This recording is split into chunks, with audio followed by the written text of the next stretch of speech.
Olá, nessa quarta parte, de falando sobre a atuação do psicólogo escolar, a gente está falando aqui da instrumentalização técnica desse psicólogo. Nós falamos da necessidade de observação, sistemática e assistemática.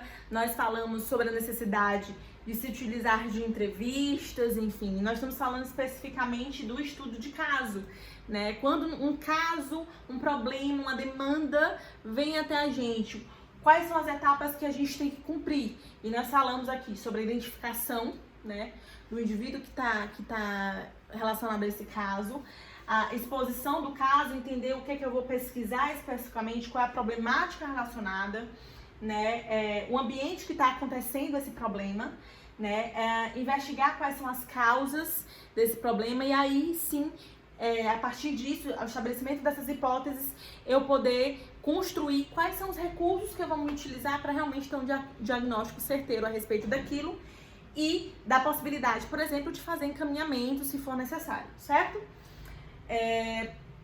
E aí na quinta parte a gente fala sobre essa coleta de dados a partir desses recursos que eu escolhi, seja testes, entrevistas, enfim, coletando dados e informações complementares. Aí eu posso entrevistar os pais, os professores, outros alunos, sempre tendo cuidado aí com a ética profissional, lembrar, tá?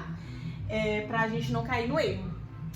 A sexta parte eu vou falar sobre revisão, eu vou revisar sobre essas hipóteses, Quais foram as hipóteses que eu estabeleci? Esse aluno ele pode estar passando por um problema de relacionamento, esse aluno pode estar passando por um problema emocional muito sério, a perda de alguém, ou a família dele está passando, os pais estão passando por processo de divórcio. Então, a partir dessas hipóteses, eu vou, nessa sexta parte, revisá-las, Eu vou me utilizar, procurar mais provas possíveis no caso, ou seja, eu vou me utilizar de recursos para realmente conseguir entender o que está acontecendo. E aí, a partir daí, eu vou revisar quais são as hipóteses que eu estabeleci lá atrás e ver qual é a que realmente mais se encaixa no que eu tenho percebido e no que os testes me disseram, o que eu percebi nas entrevistas, enfim, nos recursos que eu utilizei. E aí, a partir disso, eu identifico qual é o real problema, O que está acontecendo realmente com esse aluno? Ele vai precisar de encaminhamento? Não.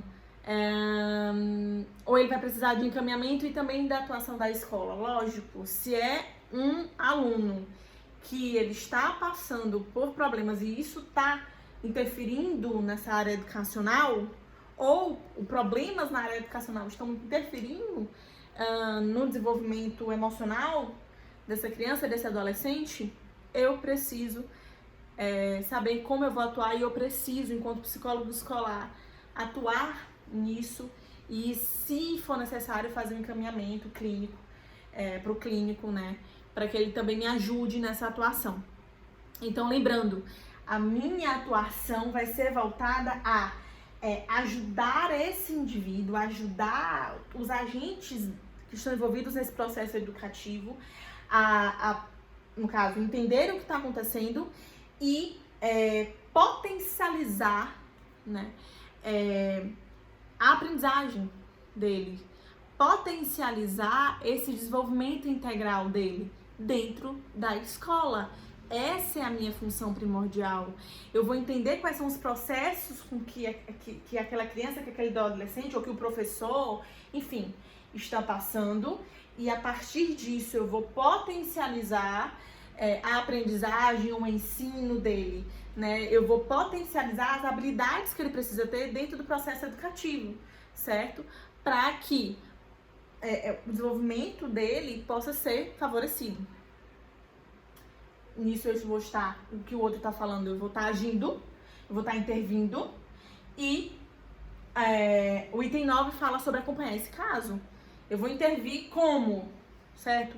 Eu vou intervir conversa, por exemplo, quando é especificamente com um aluno, eu vou intervir conversando com todos aqueles que estão envolvidos, com a família, com os professores, com os colegas, ou eu vou intervir de uma maneira mais velada, fazendo dinâmicas relacionadas àquela temática específica, fazendo palestras ou fazendo grupos mesmo de discussão sobre aquela temática especificamente, sem dar nome aos bois, né? Ou seja, sem dar nome à pessoa que está passando por aquilo, ou as pessoas que estão envolvidas. Eu vou intervir fazendo com que o professor ele olhe de uma maneira diferenciada para aquele aluno, que ele proporcione àquele aluno aquilo que ele realmente precisa, os recursos que ele realmente precisa para poder aprender, tendo entendimento, né, da psicologia escolar que a gente tem, de que nem todo mundo aprende da mesma maneira, né? A gente tem diversos tipos de aprendizagem, temos diversas maneiras de aprender, certo? Então, eu preciso ver todas essas possibilidades dentro do processo educativo e a partir daí ver qual é a melhor maneira de intervir no caso, né? Que é o que eu falei, dinâmicas de grupo, né? Aconselhamento, eu posso fazer também breve, pontual, específico, porque lembrando que nós não clinicamos, nós nos utilizamos de uma base clínica, mas nós não clinicamos, nós não intervimos clinicamente, né? Não fazemos terapia dentro de escola, né? Me utilizando de testes psicológicos para essa coleta de dados. Então, como eu falei para vocês, nós não temos nada pronto, nada que é bonitinho, você tem que fazer isso que vai dar certo. O que nós temos é um modelo ou um passo a passo de atuação no que diz respeito a o que nós precisamos fazer primeiramente, né? Eu preciso levar caso pronto para atuar dentro da escola, eu preciso primeiro observar, entender o funcionamento dessa escola. E aí eu vou observar quais são os recursos que eu posso utilizar. Eu posso utilizar de testes, eu posso utilizar de entrevistas. E aí, como é que eu identifico, como é que eu faço no estudo de caso, né? Quando me vem uma demanda, o que eu preciso fazer?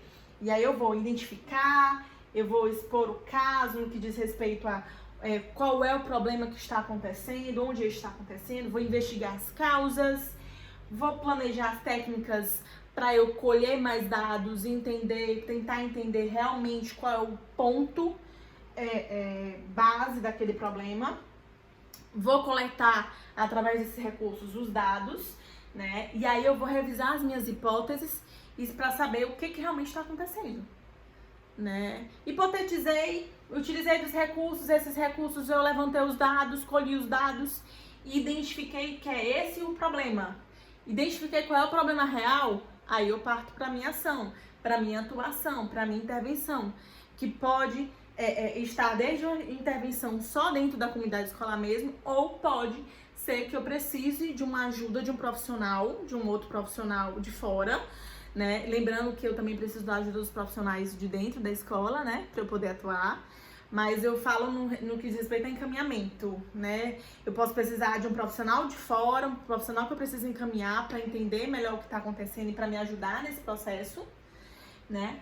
E aí, posso me fazer de dinâmicas, palestras, grupos, atuar pontualmente no que diz respeito a aconselhamento, breve, rápido, focal.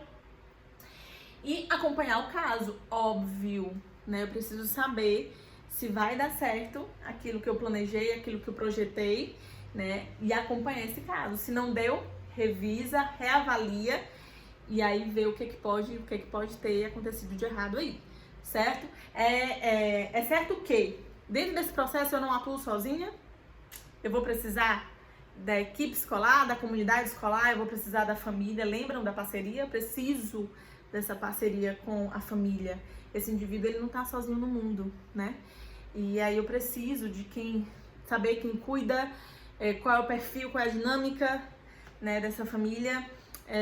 E eu preciso que toda a comunidade escolar esteja envolvida, porque eu falo de um indivíduo, de um ser humano, que ele é integral, como eu já conversei com vocês aqui, e que ele está interagindo, ele se relaciona com outras pessoas lá dentro, com pessoas de fora, algumas pessoas interferem mais do que outras, ele tem determinadas maneiras de aprender que pode ser diferente dos demais colegas, né, enfim. Então tudo isso eu preciso entender para poder atuar de uma maneira correta, né, e ter uma prática real, uma prática pautada em cientificidade, ter uma prática que vai fazer efeito, certo?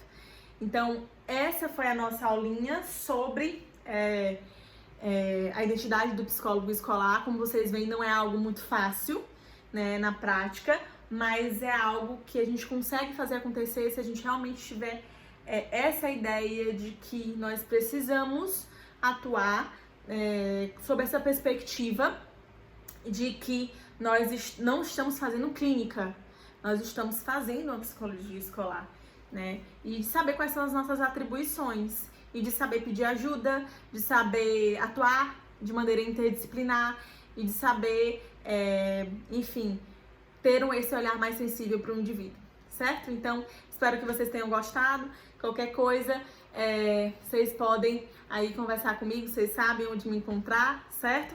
E bons estudos para vocês. Um abraço!